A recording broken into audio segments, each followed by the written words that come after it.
Hello, everybody, and welcome back to On Thin Ice, or not welcome back if it's not your first time, because I don't know if you noticed this, but we got a massive influx of views on the tattoo episode. And so if that's your starting place, you cheated. Get back to the beginning of the line. You got like 20 more episodes to watch before you can watch that one. But also, I'd imagine it's a thing where people are just like Googling what are good tattoo ideas, and then they find that exact title, and then they watch 2 minutes and they realize, oh, it's just two white dudes talking nonsense. So they, I've got, I've got, I've got stuff in that ring though. I got fucking tattooed all over the goddamn place. The average view time of that is like 2 minutes, so they didn't even make it through the intro Guys, before they realized what watch they were into. the whole thing. I damn near take my shirt off, guys. Watch the whole thing. True, the closest you can get to it. But this podcast, we do things like that, where we bring an icebreaker question to the table every Monday. We take turns going back and forth discussing it, and it's weird. I feel like we're not doing the right thing. Sometimes we branch off and ask questions, which is cool. And then most of the time, I feel like we're both hyper fixated on how to get back to the subject when we start feeling ourselves get off track. It's okay to let it happen. Just let it happen for an hour and 15 minutes. It's fine. But I don't feel that because I'm like, there's shit I gotta get to. I gotta talk about things. I'm so important. It's funny anyway. So yeah. Well, that's what we do here. But Every week.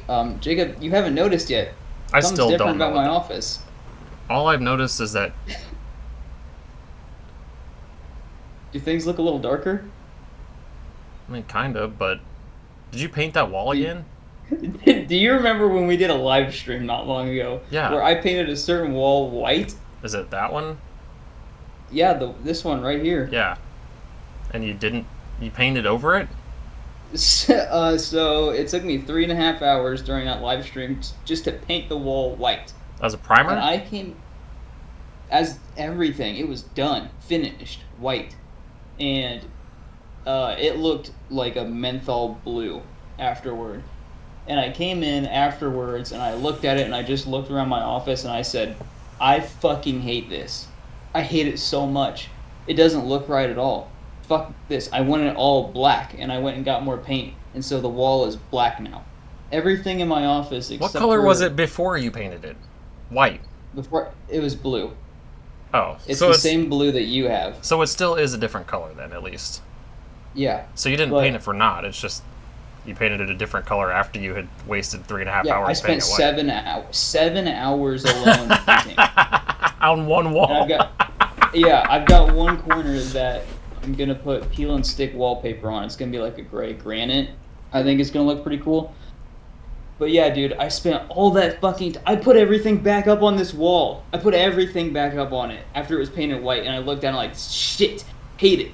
And I took it all back down after painting the wall parallel to it over in that direction. See, I took everything back down and I painted it all black. I don't know why that would have pissed me off, because that stream was fun as fuck until like the last 30 minutes. The last 30 minutes was shit, and I was hungry as fuck, and we were going way too long, and you were the one that was painting. I don't give a fuck. You're the one that had to paint it over again. That's on you, bud. You would have been mad that I put in all that effort and we did the whole stream just for me to paint over it. No. The stream was fun. That's all I give a fuck about.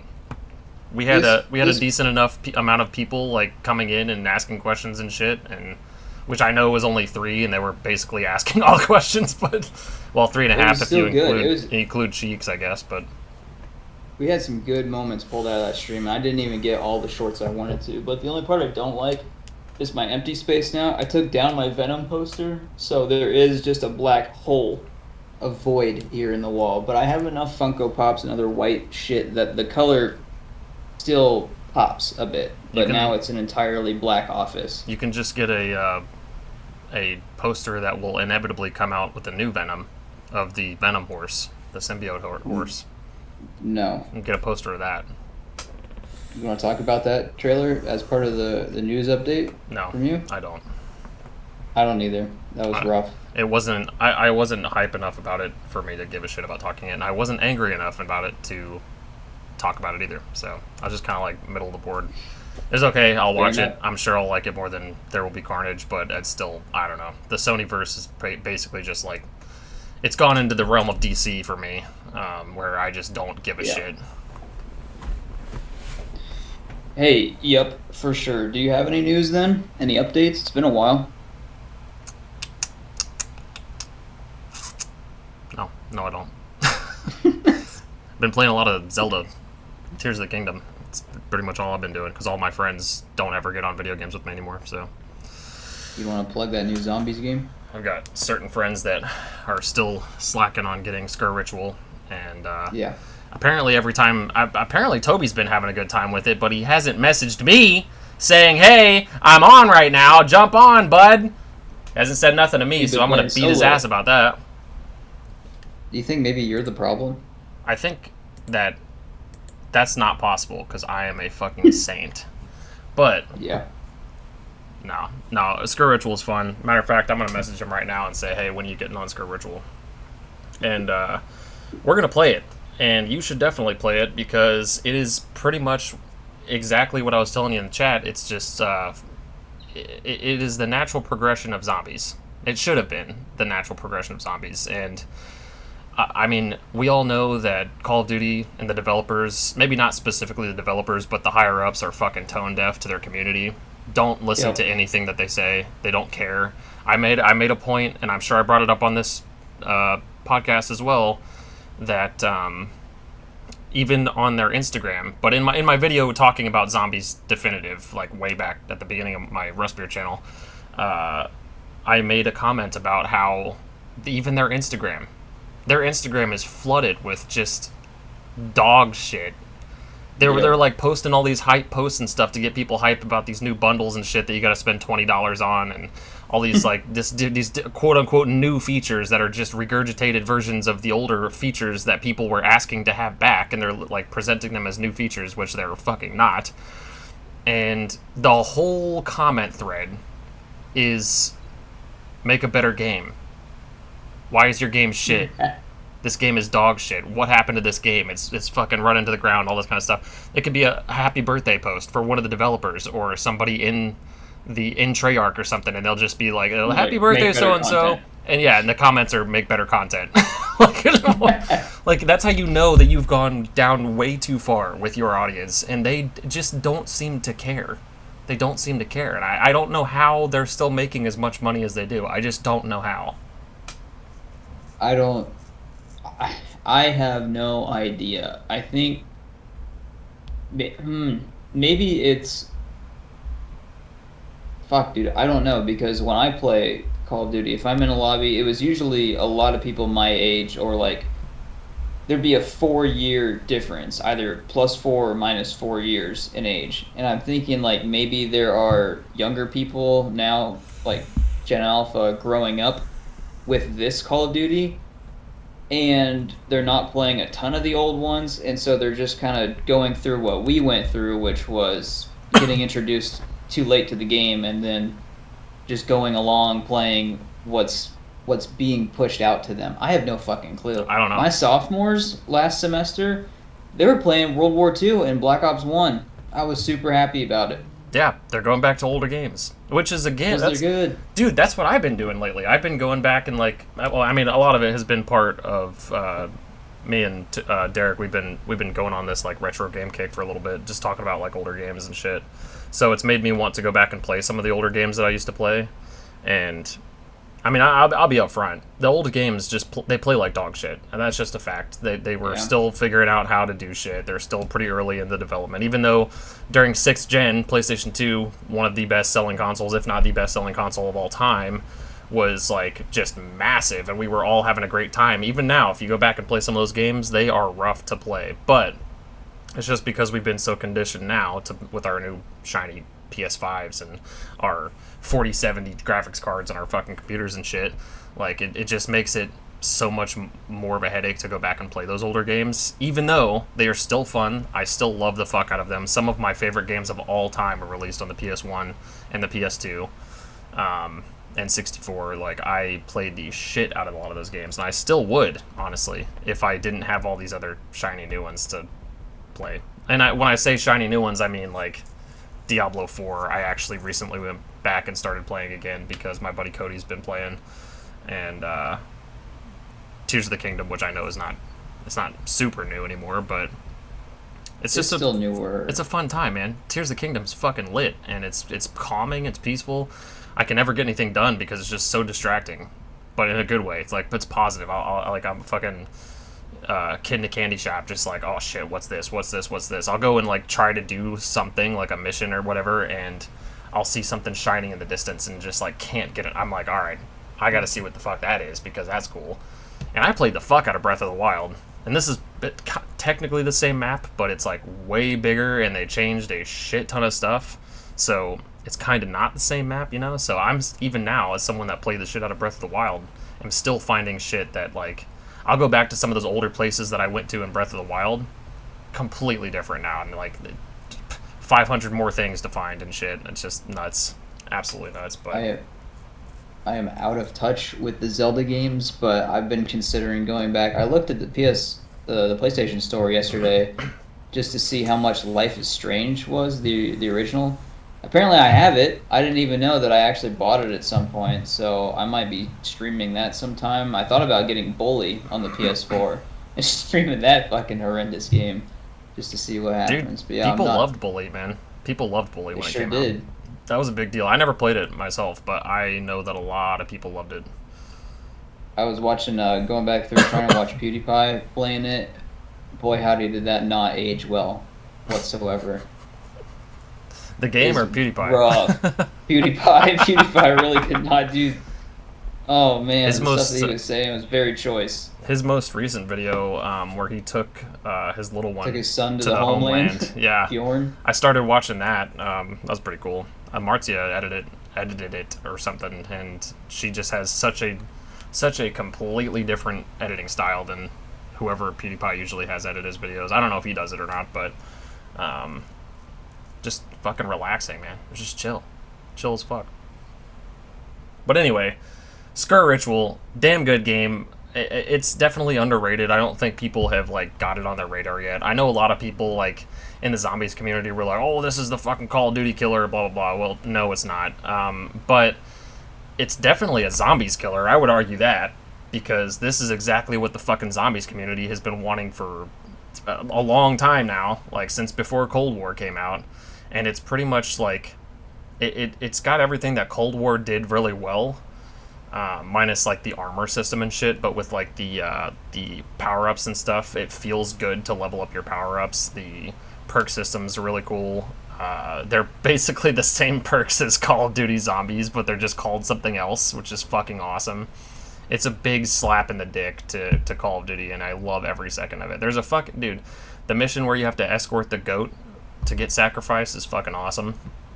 The guns are fun to play with. The pack-a-punch system is, like, fresh as shit. You don't have to wait for your fucking gun to come out of the damn machine. It's just, like... It just automatically gets put back in your hands, which is really nice. I know it's very small, but, like... Still, that's fun to me. That's cool. Yeah, that's a game changer. And then, of course, I cannot get enough of Lucky, the mystery dog. He, like... There's just, like, dog houses all over the place with Lucky on the top of it. And if he's at the doghouse, he's basically... he acts as the mystery box. He just spits out a random gun or weapon. And if he's not at the doghouse, it's just like any of the other mystery box locations. It'll just have, like, a pile of rubble with, like, the teddy bear sitting on top of it. Or the bunny, or whatever. And, but... So you can see where the mystery box locations are, just like you would in Call of Duty Zombies. But if there's not a German Shepherd sitting out there like a good old boy, you're not getting any mystery weapons. So you just got to keep looking, which is fun. But the story progression is cool because there's a main mission, like a main Easter egg kind of thing. But it's not. Yeah. It's not one of those Easter eggs where you have to like look up a fucking guide to figure it out. It has markers on it. However, and I know that's a big turn off to some people because they like to search for stuff and get the clues and all this kind of stuff, figure it out themselves. I understand that, but once you get done with this main story mission, you fight a boss at the end, and you have the option to leave. You have the option to leave, but you don't have to. You can keep on going through waves after waves after waves after waves until you die. Or, even cooler, there is secret things that do not have any markers on them that you can do for an extra, like, added layer of Easter eggness. You know what I mean? So, like, you can do the main mission. Anybody can do the main mission. That's what I like about it. Anybody can jump in and do the main mission, but then you can go through and get the secret Easter egg for different power-ups or perks or whatever. And again, you can just keep on going round after round after round. So it's pretty cool. Yeah, the first map in World War II, the Final Reich, they did that where you have step-by-step progression of it'll tell you the next step to doing the Easter egg and getting to the boss fight, but there is an alternative where you get to save the guy who gets sucked into the what the hell is he called? Panzer Mortar or whatever the hell he is. Yeah. Yeah, I love that. There are options like that. I've only seen screenshots when I was looking at it in the store. I haven't seen any gameplay on Skur Ritual yet, but I'll look it up. I don't know if I'm gonna spend the $25 on it though. Dude, if you actually want to play with us, I will buy it for you. I don't even care. It is worth to me. Right. It is worth it to me for the $25. Like, for $25, it's a goddamn steal. So, and if people are liking it, like, I can definitely see them adding more maps and shit. There's only 5 maps right now, I want to say. But there's plenty of stuff to do in those maps. There's plenty of cosmetics to unlock. There's plenty of, like, different masks and shit that you can unlock for your character. That's another thing. It's not operator-based. So there's not, like, specific characters. You're just playing as your own character, which is kind of cool. I know some people like obviously the Chronicles cast and so forth, which is fun, but you're basically acting as a person going in to investigate the shit that's going on in each map and so forth, and then there's a story progression, of course, but yeah, no, super fun. The only thing that I would have done differently is not chosen the word Skur, because it just sounds dumb as fuck, but whatever, minor complaint, I don't care, it is what it is. Skur Ritual just does not roll off the tongue very well. That's it. I'm not playing the game. Name sounds stupid. I'm out. I mean, I'm sure it probably could be worse, don't get me wrong, but I don't know, Skur just sounds like I don't know. I don't know why I don't like it, I just don't. Yeah, they could have named it something like Venom: The Last Dance.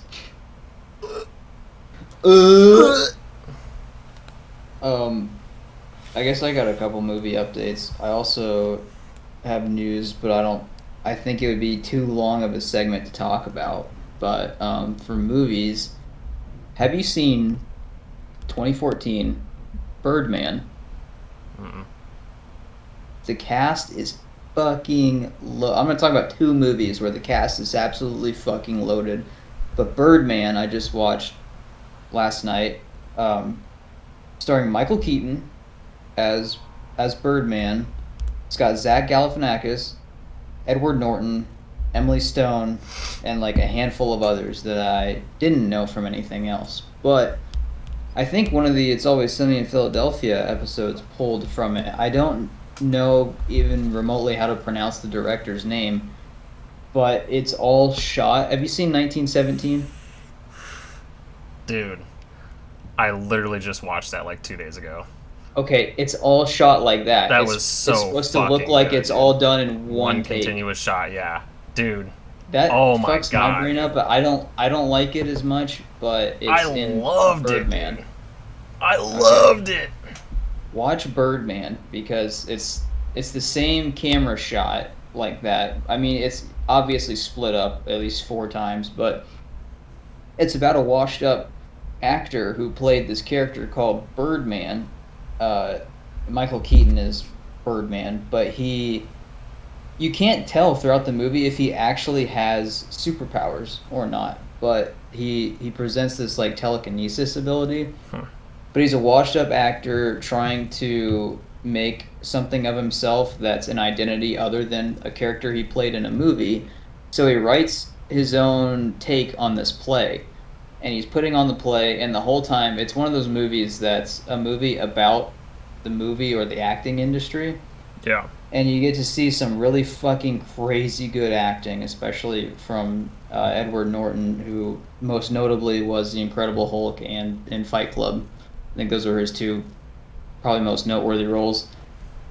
The movie's just fucking crazy. You get to see all the depression and the hardships that people go through. It ends on a banger. That's all I'm going to tell you about it. But it's worth checking out. Edward Norton's The other, also in Glass Onion, which was really good. yeah. And then the other movie, are you a Teenage Mutant Ninja Turtle fan? Yeah.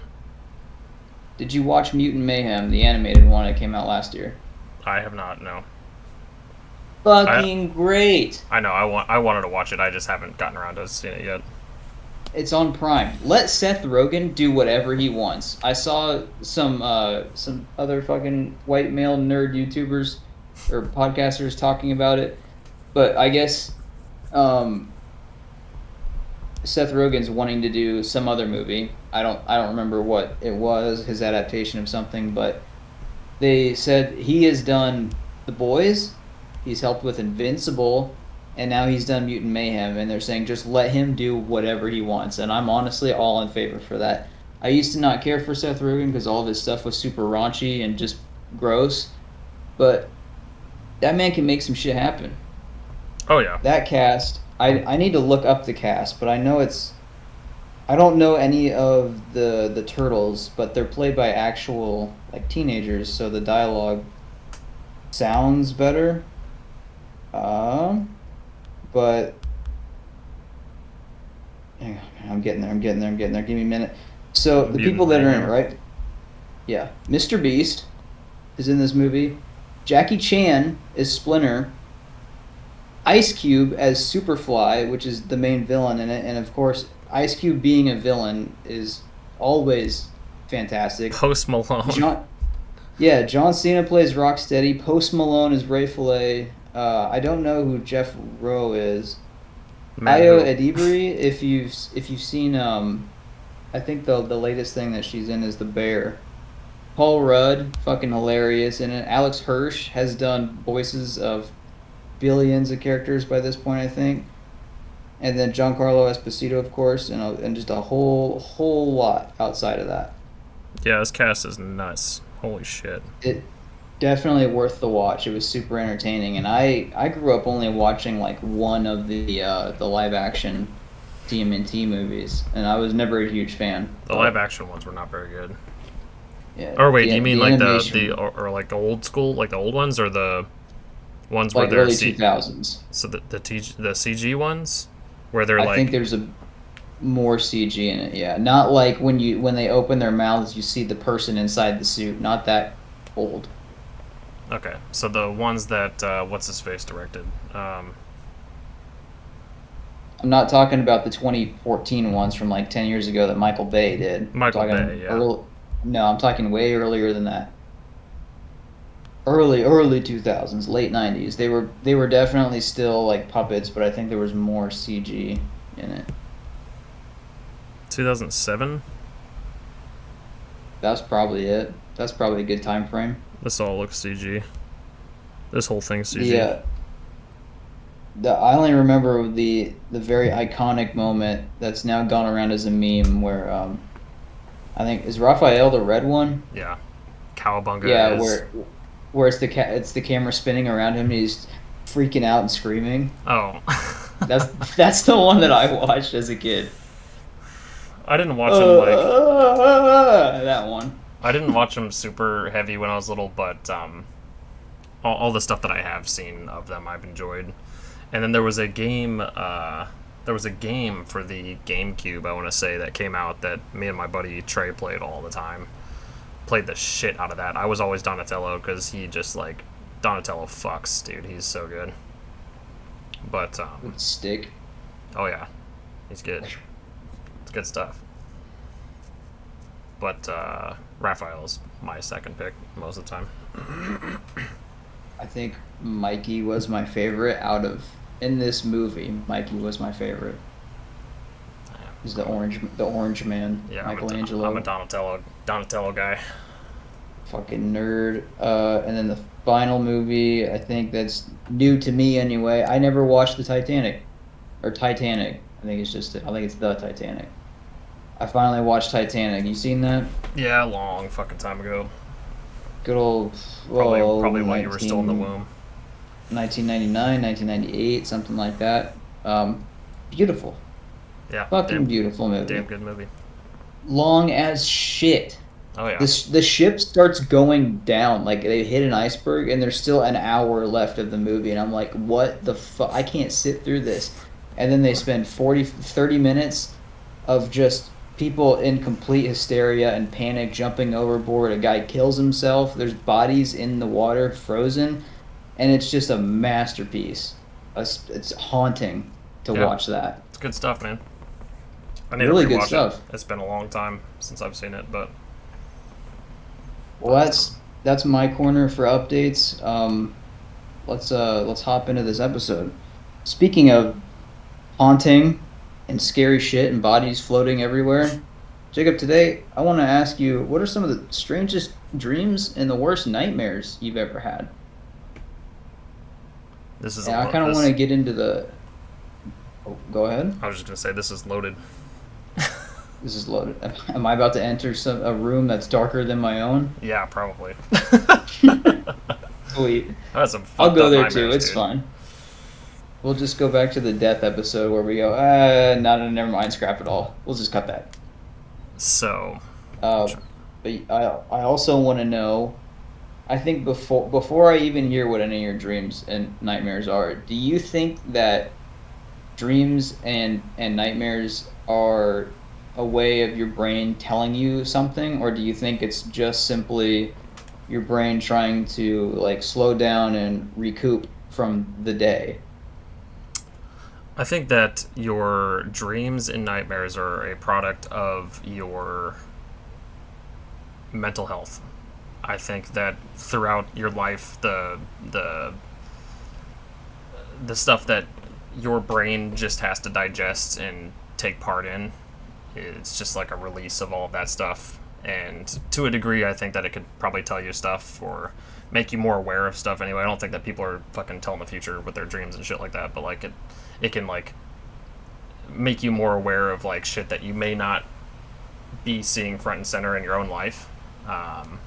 It's all subconscious, but I also was told by a very wise person that I know that dreams are real because you can feel them and feelings are real. And that's always stuck with me for a while because, like, to a degree, that's true. You know, they are real in your own mind. They're real. They are something that you feel just as much as you can feel any other emotion. I don't know if you've ever had any dreams where you've woken up from it, you know, and like that's a feeling. That is something that your body is reacting to, you know. But I don't know. I don't know how deep I go into that. I don't know how deep I put stock into what dreams are, or if they mean anything past whatever your subconscious is trying to make you aware of. But I don't care. Okay. I mean, one way or another, it is what it is. I have a few that I'm like, yes, this is absolutely, like, I can figure out what my brain is trying to tell me, and it's a message. I don't think it's ever been a foretelling of any events, but then I have some that I'll get into that are just so fucking whack. I'm like, this is nonsense. That is, I don't know the message here. I think it's just supposed to happen, and I think however this slipped in here and fucked up the coding for this like dream DNA, I don't even know. Oh, trust me. I've got some fucking doozies, dude. It don't make any fucking sense whatsoever. Do you dream often? Do you remember your dreams? I don't dream as much as I used to. I don't know why. I don't know if that's like I don't know if it's just because I'm older now and I don't care as much about stuff. The stuff doesn't bother me as much, you know. But okay. I know when I was younger, I dreamed all the time. In my teenage years, dreamed all the time. And there are a few dreams that I remember distinctly because I have told them to people directly after I had them. And that's the only way that I can fully remember. There's one in particular that I will definitely be telling at some point on this podcast that involved Hovey. Okay, good. And it's fucking unhinged. It's great. It's fucking awesome. But that one will take a little bit of a. I'll have to give a little bit of a backstory, kind of very brief, like just snippet, so you understand the ending of it.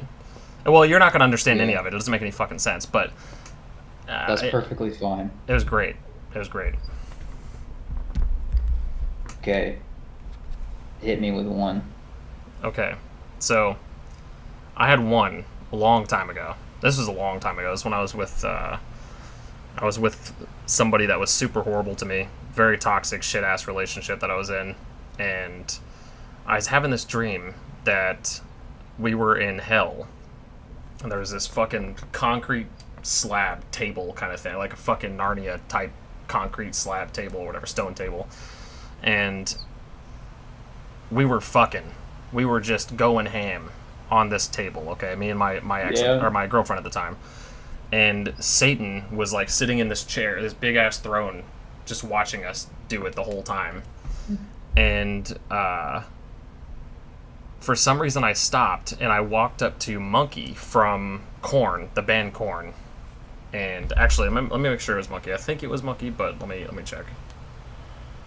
Did you ever think to go up to Satan and hit him with a Borat impression and be like, king in the castle, I have a chair? Alright, that's awkward. Maybe I'm thinking of somebody else. Hang on.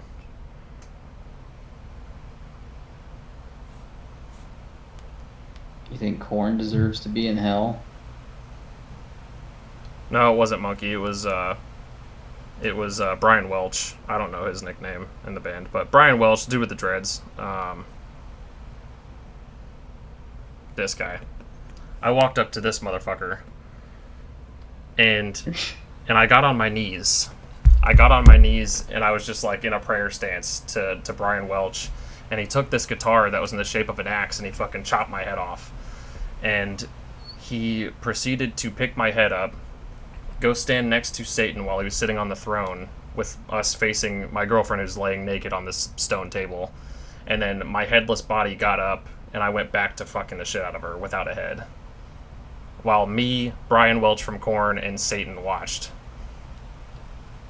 What the fuck, dude? Yeah, that was the whole dream. I don't know what the fuck it was trying to tell me on that one, but I don't know. I don't fucking know. I mean, obviously the message is that the real message is the friends we make along the way, right? Yeah, I guess so. The weirdest part, honestly, surprisingly, is I don't really listen to a lot of Korn. I don't know where the fuck Brian Welch came from, but I don't and never have listened to a lot of Korn. I mean, I listened to more Korn then than I do now, but still not nearly enough to have Brian Welch from Korn in my fucking dream to that capacity. So maybe something about him just stood out. Maybe you did you know what he looked like before seeing him in your dream? Yeah. Because apparently your brain can't make new faces. Correct. Which is, I guess, the thing. If you see people in your dream, it's always someone you've seen before. Yep. Or it'll be like a splice of elements, but you cannot make new faces. Yep. Even if it's like just a random person that you've seen on the street, like even if you're like, who the fuck is that guy? I've never met that guy in my life. You've probably seen them before, walking down the street or in a porno or something. You don't know. It doesn't matter. You've seen them somewhere in your life to some degree. Didn't I jerk off to you?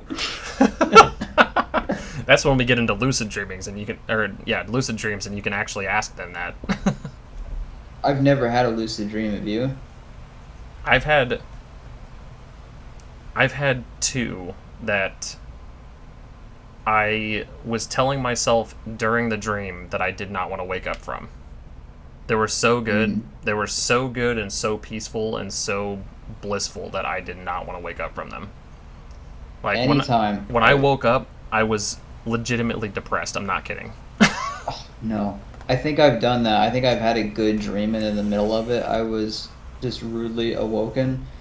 But I've never had a dream where I have... And a lucid dream is where you realize you're in a dream and you have control of what you're doing in that dream now. Anytime I start to feel like oh, wait, this is a dream. I just feel whoosh, and I get yanked out of it, right back to being awake. Fuck, No! fuck, I wanted to be tall. I wanted to fly. Yeah, no, dude. I'm telling you, I was like, I don't know.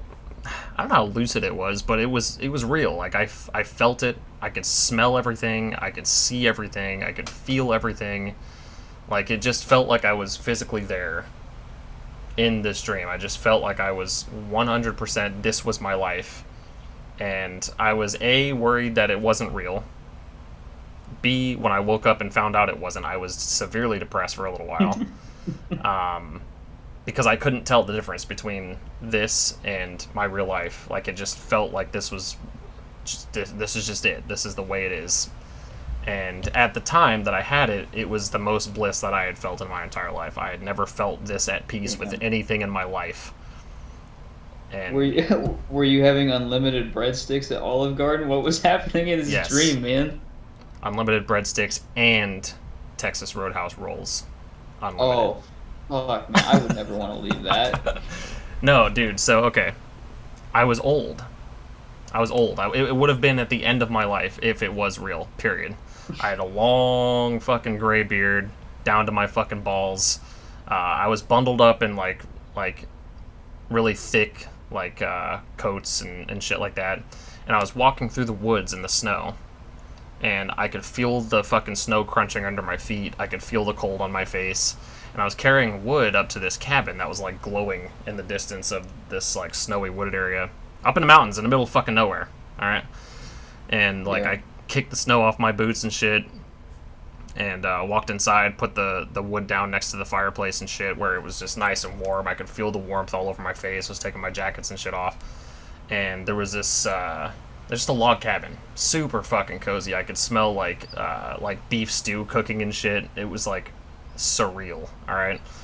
And there was like fucking taxidermy up on the walls and shit. And there was this like pit in the middle of the room. This huge like love pit in the middle of the room, okay?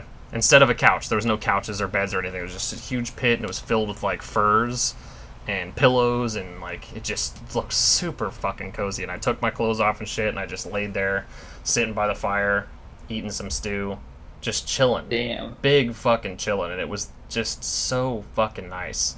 It was peaceful. At the time, I was going through like a really fucked up breakup. I was like coming down from some substances that I should not have been taking, obviously. I was just not in a very good place in my life at all. And this is what I wanted to be in. Even if it was at the end of my life, this is just where I wanted to be at that point. And when I woke up, I was like, well, I guess I'll go fuck myself. That's the first thought is wake up, go make a cup of coffee, and fuck yourself. Yep. Pretty much. Oh, that was another thing. Coffee brewing into shit, dude. I had a cup of coffee with me. Oh, dude. Nice. So I fucking picture that being really comfy to just like I don't know what movie or TV I've seen it from, but yeah, just like a carved out circle in the middle of the floor where you have a mattress or a bunch of blankets and pillows thrown into like a ball pit, and you just go and face plant in that. Yes. Dude, I have the layout in my head, like I have the floor plan in my head, and I want to make it a reality at some point in my life. Put it in your coffee shop. Put a love pit in my fucking coffee shop? That's what I'm talking about, dude. Yeah, everyone just spilling their coffee and shit on everybody in I'll there. beat everybody's ass. No spilling coffee in the love pit. I picture when you first started the story, I was picturing Finn when he goes into the pillow fort in that episode of Adventure Time, and that's you living out your days as Finn in the pillow world. Yeah. It ended in a weird way too, speaking of that, because there was a lady there, but she was there at the very last minute. She walked through the door, and I couldn't see her face, but I knew who she was in my dream. I just didn't know who she represented in my real life, like outside of it. But there was no face. She was standing with her back turned, and like that was the end of it. Like when she closed the door, it was like that's what woke me up. Dang. Yeah. So just the most blissful ignorance I could possibly be in, and I loved it. That's so sweet. Couldn't give a fuck about the 34 Trump convictions. I couldn't give a fuck about the world going to shit. I couldn't give a fuck about my rent. Nothing. Couldn't be bothered, dude. I was in a cabin. I was stewing it up in the love pit. In the love pit with my animal furs. And if I had Willow at the time, I bet you she would have been in there, dude. It would have just been perfect. Dang. I don't think I've ever experienced a dream that has been just... I might have. I just don't remember any of them. I have more nightmares than dreams, and I don't... I was really concerned for a time because I feel like I never, ever dream. It'd be like once every 2 months I'll have a dream, but I think maybe my memory is just so shit that I don't remember having any dreams. I don't remember picturing anything. But yeah, I think my most screwed up dream, if I even want to reveal it, you've seen How to Train Your Dragon, right? Yeah. Okay, so this short, sweet, but to the point. I'm in this universe of How to Train Your Dragon, and all the ships are about to set sail to that island where that big fucking dragon is that's calling everybody over. Big Papa Dragon, forget the name of the thing. And we're all gearing up like it's going to be this huge, epic battle. It's the last time we're all going to meet, and I'm with Astrid for God knows what reason. The character that Hiccup gets with. Yeah. I'm with her, like we're a married couple. And we're just looking out to the water as the sun is setting and our ships are getting ready to cast out.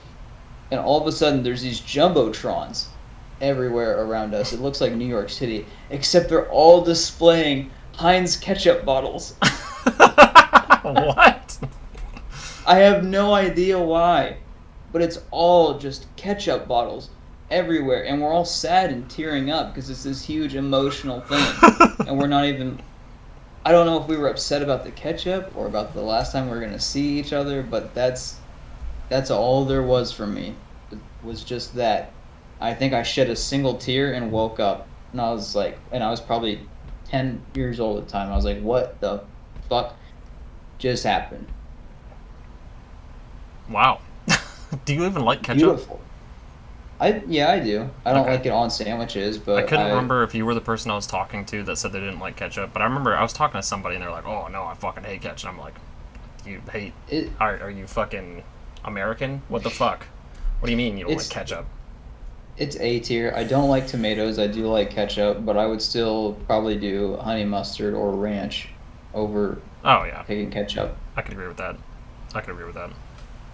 Yeah, man. That's my weirdest one. They're all pretty weird, but that was like the ketchup just really stands out to me. Dude, I am not even certain I could explain my weirdest one. Like, okay, I can give it a shot, but at the very least, the opening bit is not going to make any fucking sense whatsoever. Like, I don't think it has to if it's a dream. No, I mean, I don't think it's going to make sense me explaining it. Because it was. Oh, that's even worse. It was so ungodly specific that I have told this dream to so many fucking people, and every single time I'm just left with an audience of mouths on the floor. They don't have any fucking thing to say. They have no idea what the fuck I'm talking about. They probably want to induct me into a psych ward. I just... Holy fuck. You gotta explain it. Okay. So where the fuck do I begin? So... If you can get through the introduction, damn. Okay, so...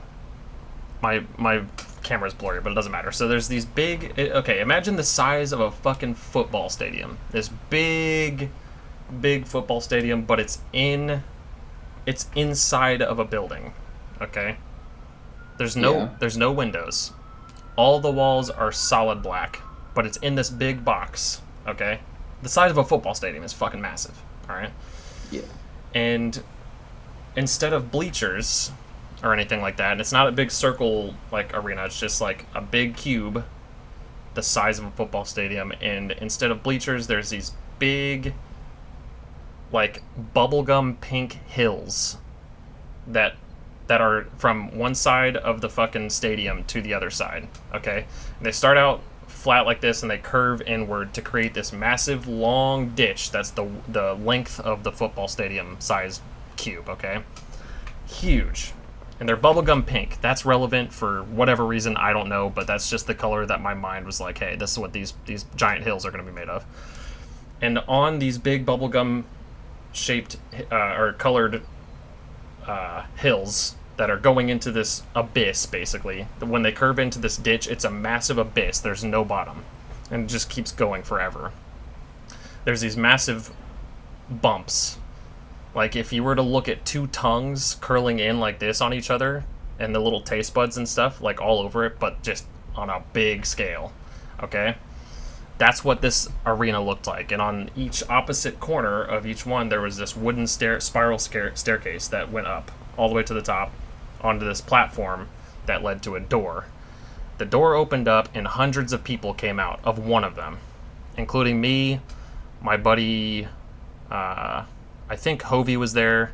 I think my buddy Kenny was there. And then some guy that I worked with at Food Lion that I don't ever talk to. I don't even know why the fuck he was in the stream. But he was there for some reason. I don't know why. Those are the only 4 noticeable people. Me, those 3 people, and hundreds of other people. Hundreds of them. Now, when we came out of the door, I looked down and I seen that there was these large towers. These metal, like... tower beam things or whatever on each side. There was 3 of them on each side of this massive fucking abyss ditch, okay? There was a connector and a thing that was supposed to connect. They're supposed to connect at each side, but they were separated at the time. Look, I'm trying, all right? Just let me cook. I'm also trying. So this loud buzzer goes off, and hundreds of us are just like pouring down this staircase frantically. And people are getting shoved off the sides of them and, like, falling to their death, like, cracking their necks and shit on the ground and whatnot of these big fucking bubblegum pink tongue-looking platforms or whatever. And it's frantic. It's chaotic. Everybody's going down the stairs and whatnot, and they're going towards these big towers that they need to press a button on for some reason. Well, the first button gets pressed, and the fucking tower goes and it connects to the other side, the corresponding tower, and so forth. These big metal beams or whatever, like, connect finally. After that first button is pressed, another buzzer goes off. Just this loud, mind-numbing fucking buzz. And more doors at the top of those staircases open up. And hundreds of giant frogs are released. These massive fucking bright-colored frogs just start jumping out of this fucking door. Like, hundreds of them. And they're fucking gulping people up and shit, and, like, pushing people into the abyss, and, like, just... It is fucking chaos, alright? There's people trying to get to these fucking towers to press the things or whatever to connect them to the thing. There's, like, hundreds of frogs everywhere now that are trying to fucking eat people and, like, push people into the fucking abyss and shit. And me and my buddies we're just trying to figure out what the fuck's going on, alright? So eventually, all 3 of these fucking buzzers go off, and I think in our heads, we're thinking once we connect all of these things, we will be able to get set free. But nobody gets set free. So me and my buddies, we're like, okay, we need to get back up those stairs and get the fuck out of here. Like, right now. So we all turn around, all these fucking frogs and people are running and killing each other and shit. Just chaos is ensuing, alright? And we get to the top of the stairs and we open the door, and we are on the top of a fucking skyscraper in the middle of a city at night. We close the door behind us, lock that motherfucker up, don't let any frogs or people back out. Those guys are fucked as far as we know. We don't care. And so wait, can I what did the third buzzer do? Nothing. It just connected. They didn't do anything? All 3 of them connected, and then that was it. These frogs and people are still fighting for their lives. Okay. Yeah, the first one. The first one. God knows what the fuck I was expecting. Yeah, no, the first one released the frogs for some reason. The other ones didn't do shit. I don't know why. But we were all gonna just die in this fucking massive arena with frogs and shit and an abyss to fall in and so forth. So we were like, fuck it, we need to get out of there. So we get up to this we go up the spiral staircase the same way we came in, leave the door, and it's this fucking cityscape at night, and we're overlooking the city on this fucking skyscraper, right? Well, for some reason we all felt this sense of dread that someone was coming after us. and there was a bunch of like scraps and like bits and pieces of like metal and tools and shit like that laying all over the top of this roof. And there was a golf cart, and we for some reason modified this golf cart to turn into a plane. So we were sitting on this golf cart, but it had wings and a propeller and shit, and we were flying through the city and shit, trying to get away from whoever the fuck was chasing us. And we didn't know who it was. We just felt like there was someone after us because we escaped the frogs, and we probably weren't supposed to. They probably wanted us to die by those frogs. So we fly over to this other building, and we land on the top of this fucking skyscraper, and we go in through the door that we're assuming leads into another arena or something. We don't know. We go in, and all of a sudden it's this mansion. It's this big fucking like old school Victorian mansion, but everything is bubblegum pink. Not a single clue why. Shit. The whole fucking mansion is bubblegum pink. It doesn't have like bumps and shit all over it like the big platforms did, but everything is bubblegum pink. All the paintings, all the like frames around the paintings, the staircases that spiraled into like, or there's that big staircase that like splits off into two. And I know you've seen them in like movies and shit. Those big ass mansions with the big ass stairs and shit. Everything, the carpets, the rugs, it was all bubblegum pink. It was fucking ugly. It's disgusting. And we closed the door behind us, and we're like, okay, we gotta fucking hide. We gotta go. So we went and we hid into one of these closets that was in a room like way the fuck down there and so forth, right? In this big ass mansion. And all of a sudden, we're just laying low. We're laying quiet and shit. We hear the door open, and there's footsteps above our head from where we just came in from. And we're all just sitting there like, fuck, this is not going to end well. Because there was multiple footsteps, like multiple people and so forth. And the random guy that I worked with at Food Lion, or maybe it was Michael's, I don't remember. The random that I didn't really know a whole lot about for some reason was in my dream. He said, okay, I can't handle this. I need to get out of here. And he fucking bolted out of the closet. And we were like, no, don't do that. Well, a little bit later, we hear a gunshot, and he fucking falls to the floor. We're assuming he got shot. And we hear a thump from a body hitting the ground above us where he had just ran out, you know. So we're like, well, fuck me. I guess we're just fucked. And me, Kenny, and Eric, or Hovey, are like contemplating what to do at this point because we're pretty much in this place we've never been. We don't know if they're going to find us or not. We don't know if there's any escape route. So for some reason, we decide that we need to get out of this closet and like split up, try to find a way out. Because I have another question for you. Go ahead. Is there still like 100 to 1,000 people jammed in this closet with you, or were there only like 6 survivors of the frog? No. The only people that left were us 4.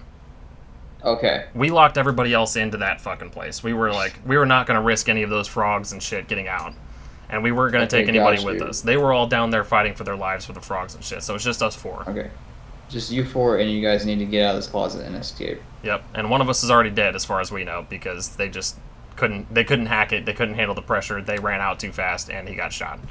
Rip. So Kenny goes one way, Hovey goes another way, and I'm just like tiptoeing around this place, and we can't see anybody. Nobody's around. We look past the dead body that's on the floor that was just shot, and he's just sitting in a pool of blood and shit on the bubblegum pink floor. And I'm like, fuck me, dude, we need to go. So I naturally just tried the door that we came in from, and it just led back to the cityscape, and I was like, okay, I don't think that's going to be sufficient. So I closed it, and I was continuing to look for other places to hide. Well, eventually I hear a gunshot again. Somebody died. I hear another one eventually again. Hovey's dead. Kenny's dead. This other random person's dead. And now I'm by myself. And I don't know where the fuck they are in correlation to my own self, you know? So I'm walking down this long fucking hallway, and it's bubblegum pink at first, but it like fades into black. And it's just like, it goes into an abyss. And I'm like, well, what the fuck else am I going to do? I'm just going to go into this abyss. They can't see me in the pitch blackness, right? So as I'm like sneaking like real softly down the hallway, I see a shadow on the wall behind me in the shape of a rat. But it's a big rat. And he's like... A handsome rat. And he's a handsome rat, yeah. And he's like kind of mimicking my slow footsteps and shit. And as I turn around, it is revealed to be this dude named Cameron, who is the dude that stabbed me back in the day. I don't know if I've ever told you that story, but Cameron's fucking huge. Okay, he's like 6 foot something big dude, probably Toby's build, maybe a little bit bigger. I don't know. He's a big dude, and he's standing behind me, but his shadow that he's casting is the rat, like standing up on 2 feet. And he holds the gun out to me and shoots 3 times in my chest, and my dream goes black. Oh shit! Which is So even how did Hobie even more. and, It's your even other more. boy- It's even more fucked up because this is before he stabbed me in real life. Oh, Yeah, yeah, you did talk about the stabbing story. that was before. That dream happened before he stabbed me. Well, now we know the stabbing could have been a lot worse. Could have shot me 3 times in the chest, and cast the shadow of a rat on the wall, in a bubblegum pink mansion. So I think what we're seeing here is you predicted Squid Games. This is what I'm gathering. I still haven't even seen Squid Games, but I love that. You gotta. I think now, obviously, for this episode, you need to either draw up or plug in to Midjourney this arena with all the frogs and all the people, and I can try. make that the thumbnail. I can try, dude. That would be lit. Honestly, I don't know why I never thought to do that, but do you know how specific I will have to make that fucking thumbnail or that prompt for Midjourney? I don't care what it shits out. Honestly, the worse it is, the more close to a dream hellscape that it would be. You know what's weird about that? I know I'm going off subject, but you just made me think of it. But Midjourney, speaking of in correlation to dreams, back when it was like still version 2, version 3, and so forth or whatever, it was making very dreamlike things like that slightly made sense, but they weren't fully there. You know what I mean? Like the weird faces and the multiple fingers and shit like that. All of that stuff reminded me of what a dream can be depicted as, and now it's more close to real life. Like, you can almost fucking not even tell what is real and what is not, which is scary. That's fucking terrifying.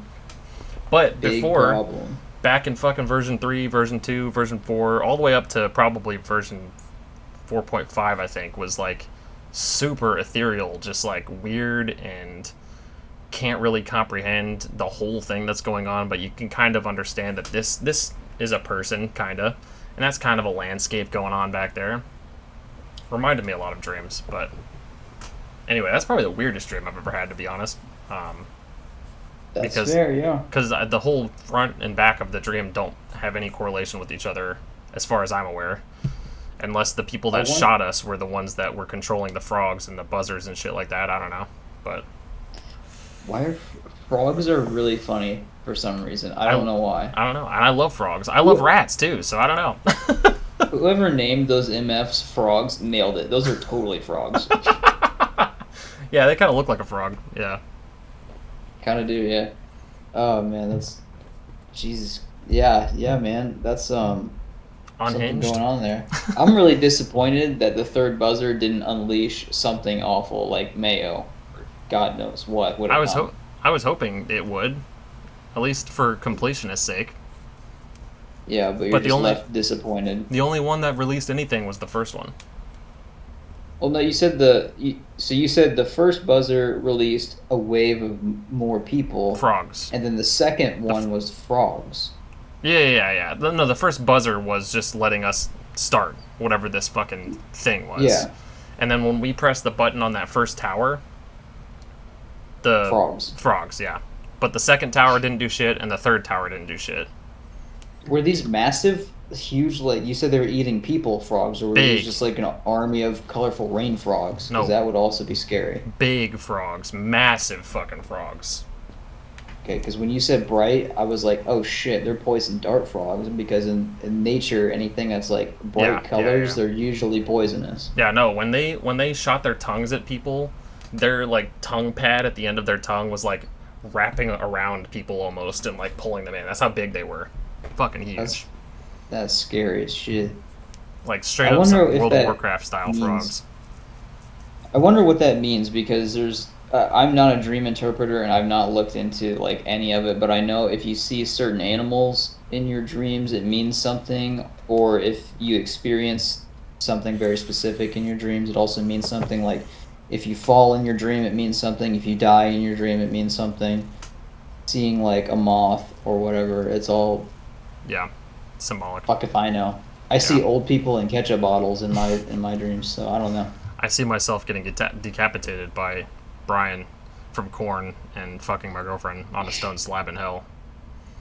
My other weird one that didn't make any sense to me still, it was, and all my dreams are really short. I've never had like a long theatrical dream, except maybe one comes close to it, but I'm just in a museum and it's night. It's almost like there's a skyline above so you can see the moonlight creeping in. That's the only light you get.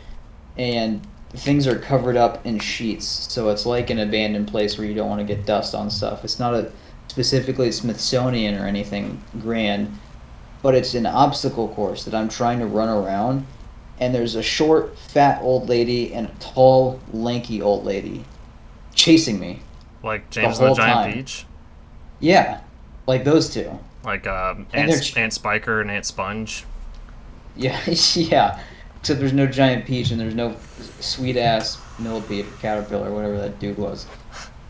But Smoking they're a all cigar. these two are just chasing me around, and it's like don't get caught or you're fucked. That was it. And then I'm running around the whole time. I'm gassed. I'm hearing these old ladies laugh, and by the end of it, I stop, and the old ladies catch up to me, and they just start ripping my entrails out, and I'm just falling to pieces on the floor. Oh, word? And that's it. That's the whole dream. I did not get to run that far or very long. I've had a couple of really short, sweet, to the point, fucked up dreams like that before. Where Yeah. there was one where I had just gotten a kitten.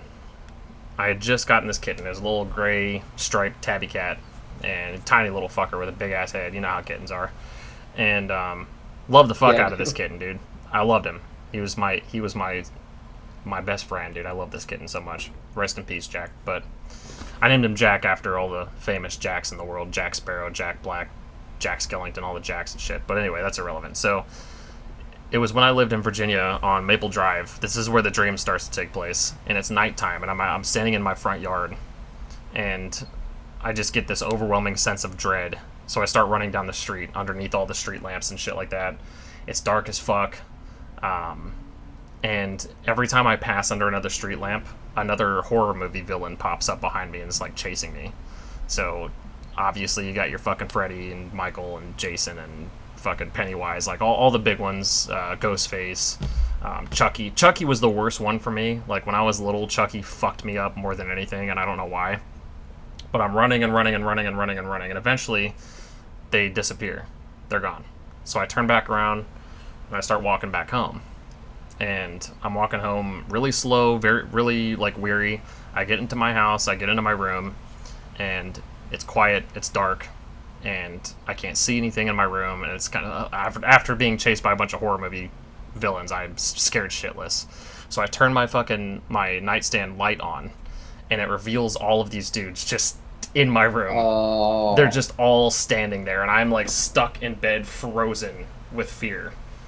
And Chucky holds out this fucking silver platter, and he takes the top of it off to reveal my cat, like cut up into little that's pieces so and shit. fucking sad. Yeah. Oh, I was fucked up, dude. I was like, what in the fuck? It scared the shit out of me. But once I seen what it was and I was able to register that that's my cat cut up into little pieces and stuff, I woke up immediately in like a sweat. I would have just started bawling. Would have cried. Oh, it was fucked. Do you actually sparked another question of mine when you said that you were paralyzed there. Do you have any have you ever had sleep paralysis or like a sleep paralysis demon as they all call it where you are you think you're absolutely 100% awake but you can't move at all and you just see like weird shit going on, you can't do anything about it? No, I've never been paralyzed in real life from my dreams. I've been paralyzed in dreams before, a couple times, like that time, but never. It's never been to the point where like I'm not aware of me being asleep, kind of paralyzed, like Okay. sleep paralysis. I haven't either. I feel like it'd be again, this is because I don't dream often enough. I feel like it'd be a really fun rush afterward to know that it was a dream, even if it was super scary then. The Fuck that, closest dude. the closest I've come to it. Did you watch Pee-wee's Great Adventure? It's a long time ago, yeah. Yeah, dude. There's a scene where Pee-wee is the whole movie is him going cross country to try and get his bike back, right? Yeah. And he stops by this I think it was like a gas station or some shit like that, but they had these dinosaur statues outside of it. And then one night when he's asleep, he's having a nightmare that the big red T-Rex, and it's all stop motion, so it's already scaring me as a kid seeing it on TV. The T-Rex is eating his bike. He just picks it up and he can't do anything about it and watches it get eaten. I had a dream where I was in his place and I was watching the bike get eaten by this T-Rex, and I couldn't do anything 'cause it's a fucking T-Rex, and I was standing there. All I could do was point and scream at it, like, "No, you don't fucking do that! You can't do that!" I couldn't move.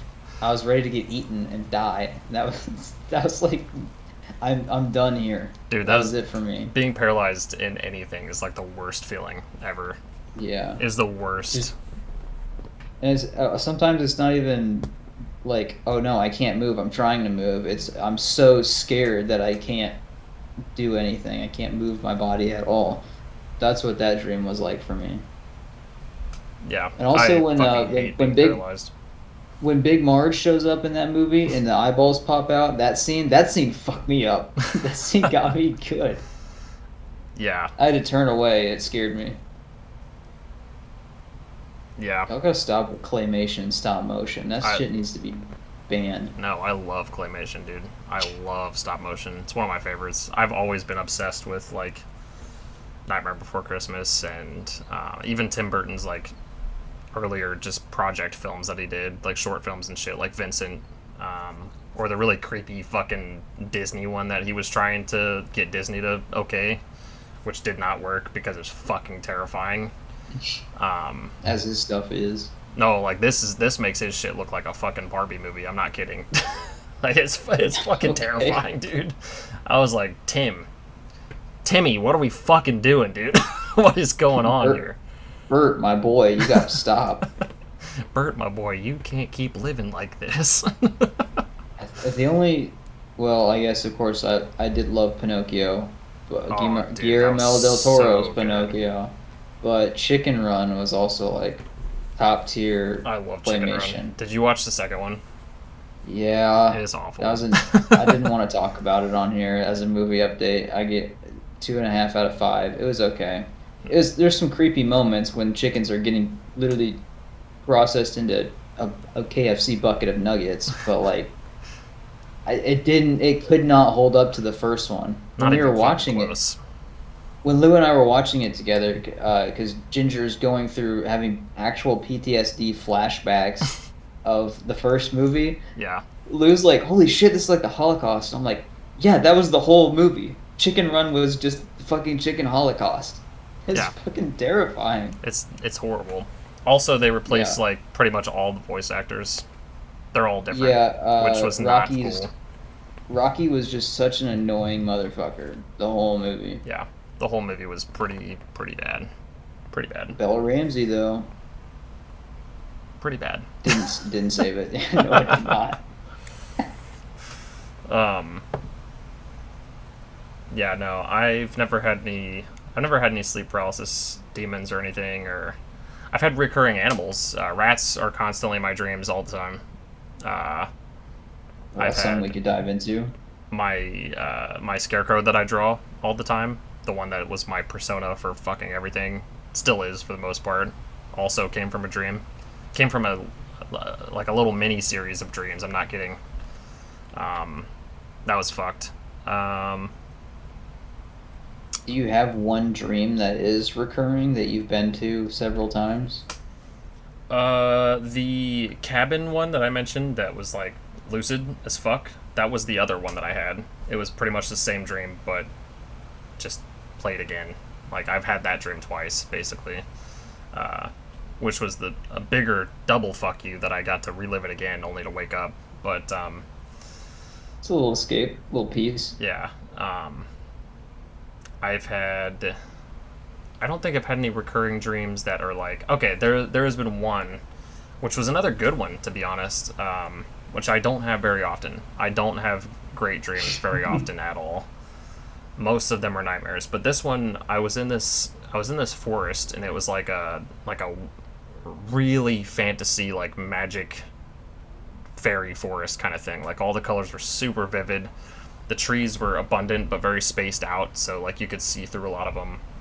There's a scene in The Revenant, and there's a scene in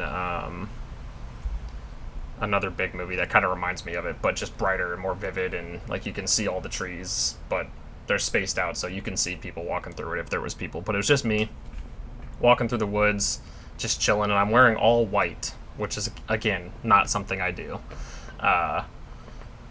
And I just found like this like patch of moss sitting up against this stump, and I just like sat down there. It's just like hanging out, just chilling. I've had that one like 5 or 6 times. You go back to the same patch of moss every time. Mm-hmm. You just go. That's my seat. Pretty much. It's super comfy, super chill.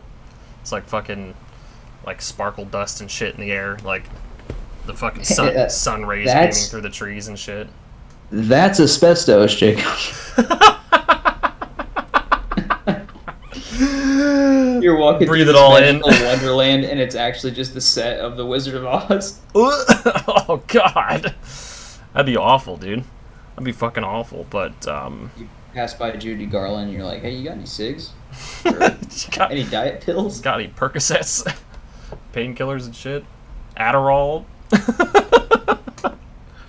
Go up to the line, and you're like, I could really use those costumes in my love pit. Come back to mine. Jesus fucking Christ. Oh man. No, but as far as rats go, a lot of the time they're just in the background somewhere. It's just something I notice because they're just always there, so I just always pick them out for some reason. But there's always a rat somewhere. I don't know why. Do they do what Cheeks did during the zombie stream? They just go squeak. I look at one and nod, and they just go squeak and walk away. Or sorry, scurry away. Yeah. That'd be fucking awesome. Most of them probably wouldn't be nightmares if that was the case, but have they ever talked to you? Do your animals talk to you in your dreams? Well, one in particular, probably the stem of my nightmares, was a rat scientist, like a tall, like human-sized, standing up straight rat in a lab coat and everything. This was back when I was like 7 years old. I will forever remember this dream, but this dude has been in my dreams a lot. Or he was in my dreams a lot. Not so much anymore, but the first one that I remember, which is the one that sticks out the most, was I was in this lab, and I was strapped to this fucking table, this metal table, all these fucking bright lights and shit around me, and this rat scientist and his fucking Igor looking motherfucker that was like helping him do shit, like evil scientist shit, were like doing these tests and experiments and shit on me. Keep in mind I was 7 years old. I was little. Okay, so I should not have been dreaming about this. And there was a pendulum that was swinging right over my neck like the whole time. And eventually the pendulum was just touching the skin of my neck, like just barely touching the skin of my neck. And I heard this lady's voice in my head. It was just really loud. And the rat and his assistant disappeared. And the woman's voice was telling me that they were banished to some fucking labyrinth that would have taken them 1,000,000 years to get out of, right? So I felt a sense of like calmness, and the pendulum had stopped right there. However, no one got me off the table.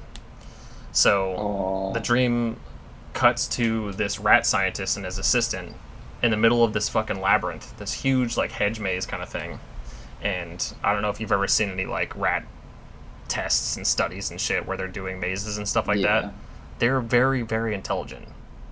These dudes were like just climbing over the walls back towards the laboratory. You'll never figure this out. It's 2 inches tall, and they just go oop. No, I mean it was a massive labyrinth, but they were literally scaling the fucking sides and just climbing over the walls like it was nothing. And the very end of the dream was the rat scientist's hand on the doorknob to the laboratory. And I was like, fuck me, dude. Million years my fucking ass. You got 5 minutes of peace. Yeah, pretty much. And then that one was kind of a recurring one because I had another one like years later that was me still on that lab table, but I was older and I was like kind of malnourished because I was just sitting there for whatever the duration was that took them to get past the hedge maze or whatever. And they had another table next to me, and Harry Potter was sitting on the table, or like bolted to the table next to me. And they cut both of our heads off, me and Harry's, and they swapped our heads and like stitched it together and so forth. So my body had Harry Potter's head, and Harry Potter had my head. And okay, yeah, that was it. That was the whole dream. Cool experiment.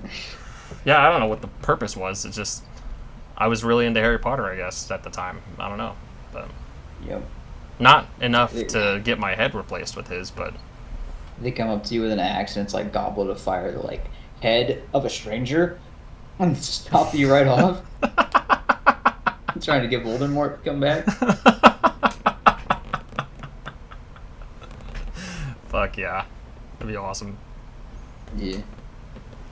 I think we got time. I've got one more dream, and I wanted to save this one for last because it stands out to me the most. All right. This dream was so epic, like grand, that I woke up furiously looking for something to write on because I had to write it down. It seemed that important. Oh yeah, those are the best ones.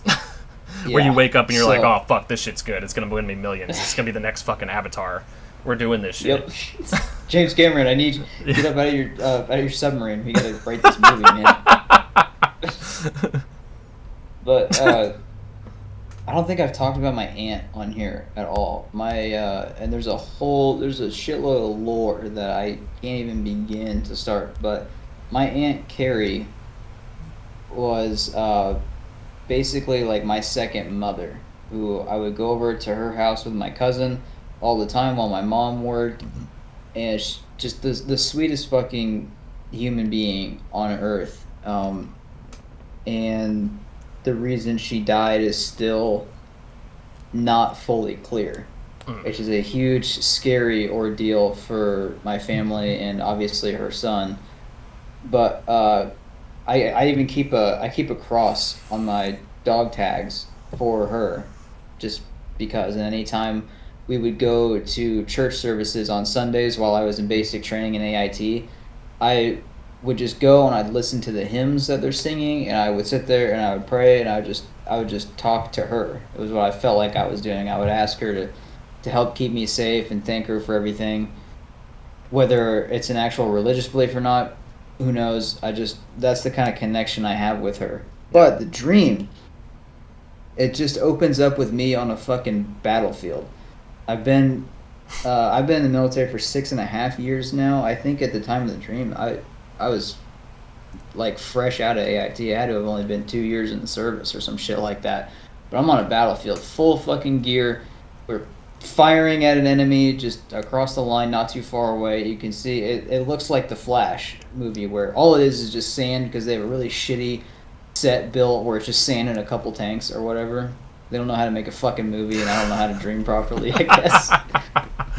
But we're firing back and whatnot, and I just hear a loud shout, and I stand up and I take a fucking bullet right to the chest, and I feel it. I feel the impact of a fucking 5.56 round going through my chest. That shit hurts, by the way. That shit hurts. I don't know if it does in real life, but it sure as shit did in the dream, because I got knocked right down on my back.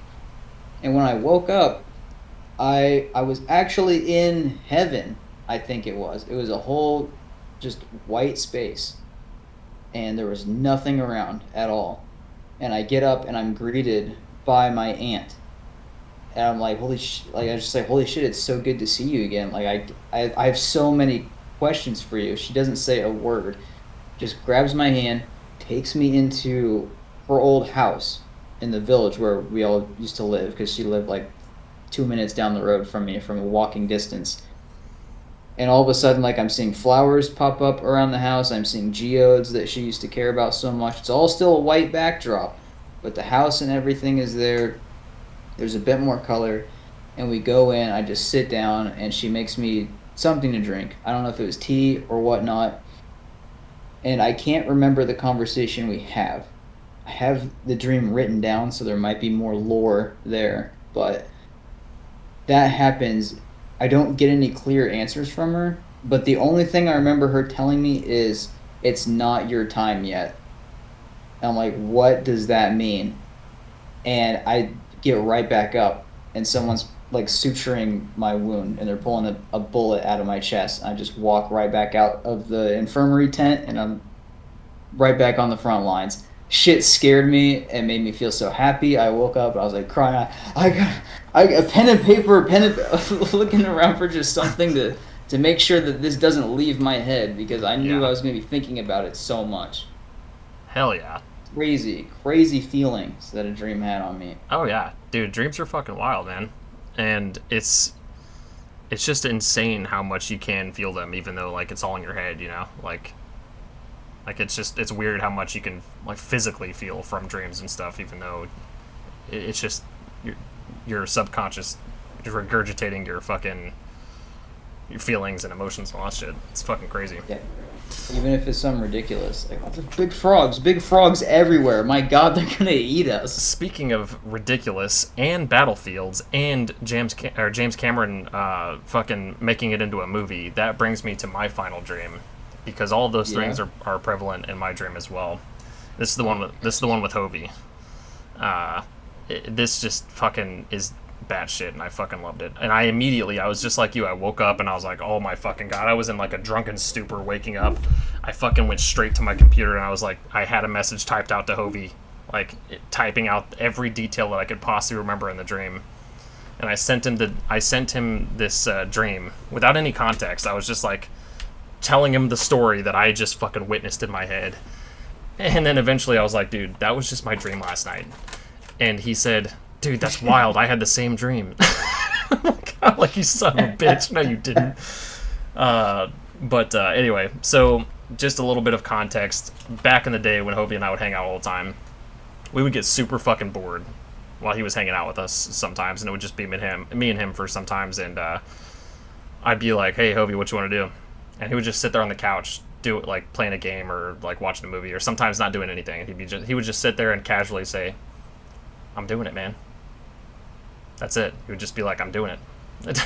That's it. I'm here. Where I want to be. And it would just like send me into a fit of laughter, because it's just the way the delivery was just flawless every time. Well, anyway, so the dream opens up on a battlefield, and it's like an old like medieval battlefield, you know. And there's a whole line of fucking knights and soldiers and warriors and shit like that. And me and Hovey are at the front of this line. Okay, we're in our fucking like armor and gear and shit like that, and like ready to fucking take on whatever the enemy is, right?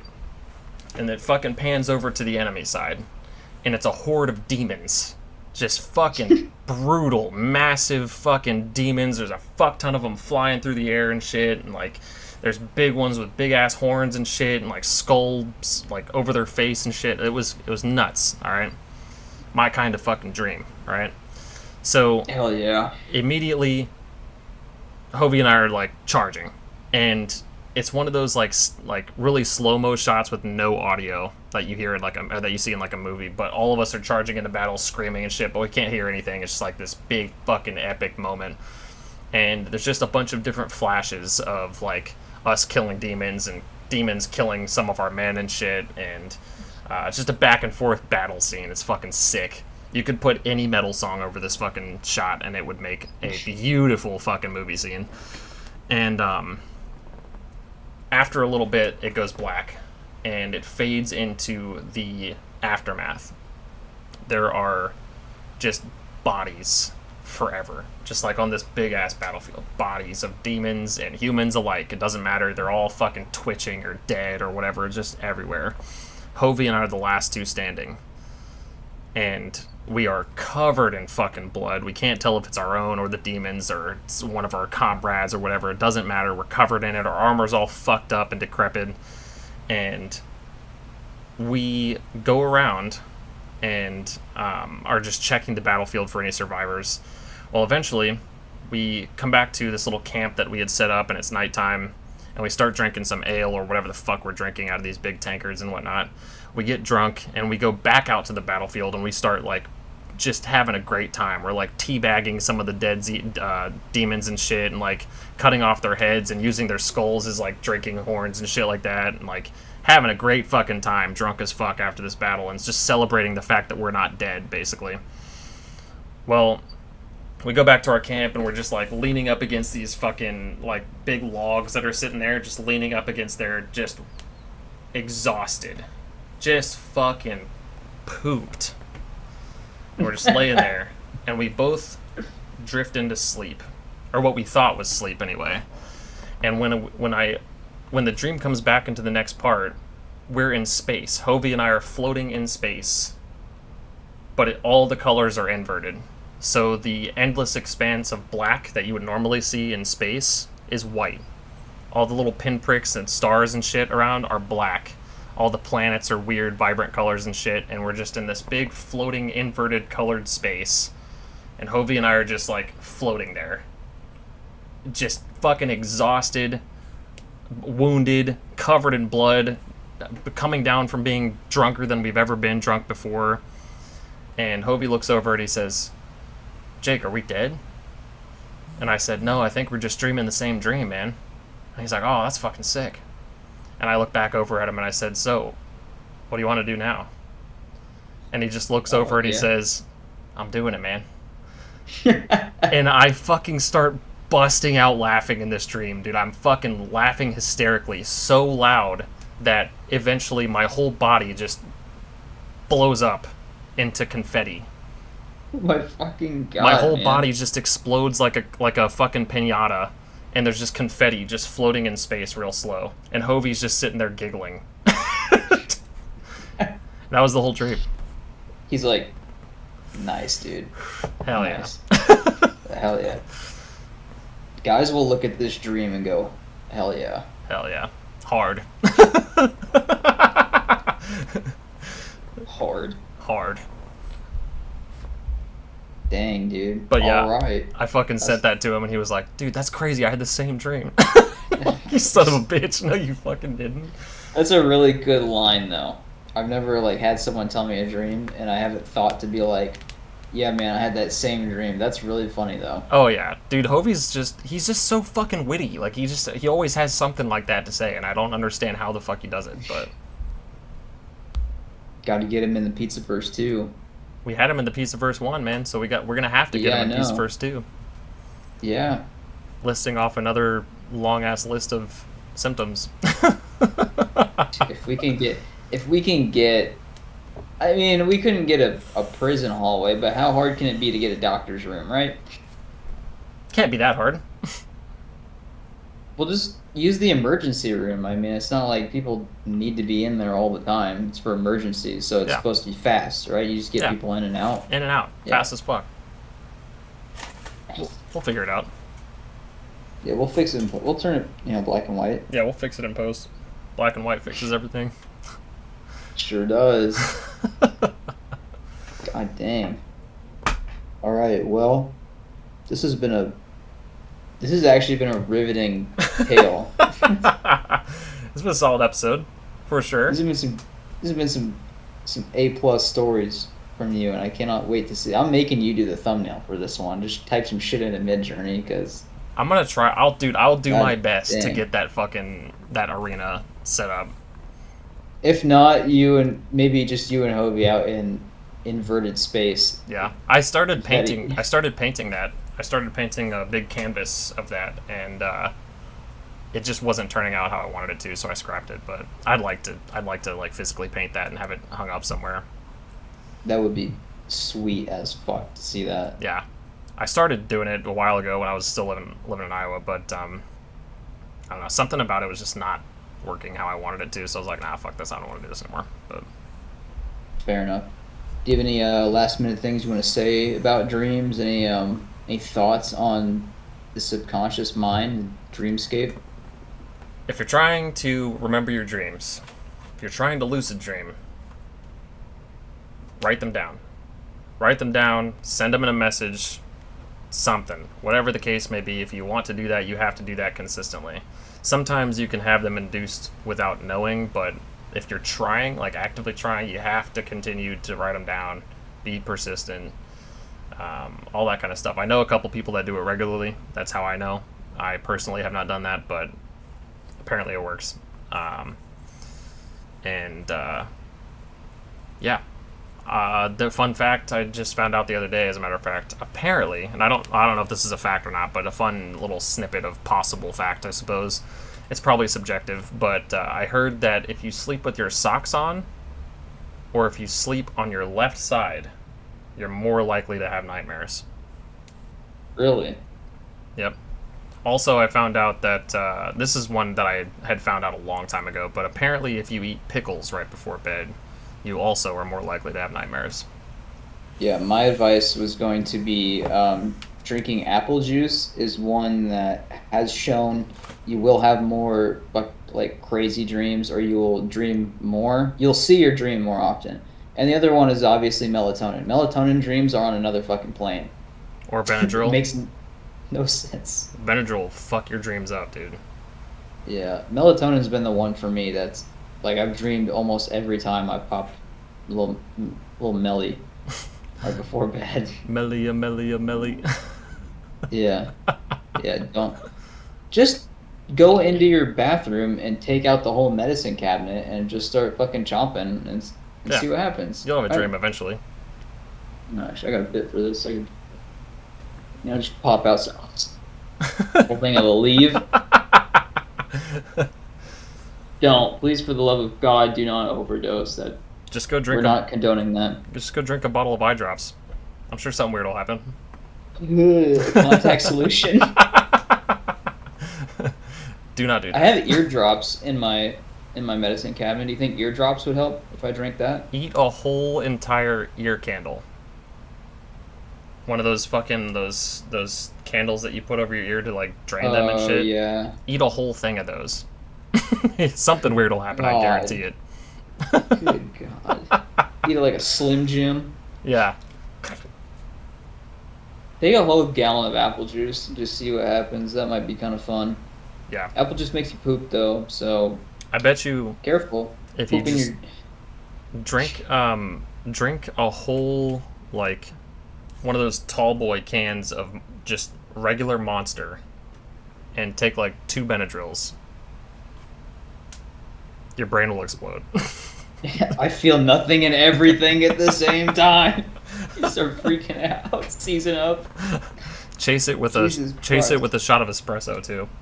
Okay, before any horrible other ideas come out here, thank you everybody for watching this episode. If you did watch, thank you for listening. We will be here next week and every week until Jacob explodes in space. Until then, thanks again. We'll go check out all the socials, Instagram. The name is on the channel. Like, this is the only place that really matters to find us here on YouTube. There should be a link to our Instagram in the description anyway. We as people do not matter. Do not find us, me or Jacob, anywhere else. This is the raw dog content you need. Don't look anywhere else. That's what I got. Thanks again for another great episode, and we'll be seeing y'all next week. Yep. Later. Peace.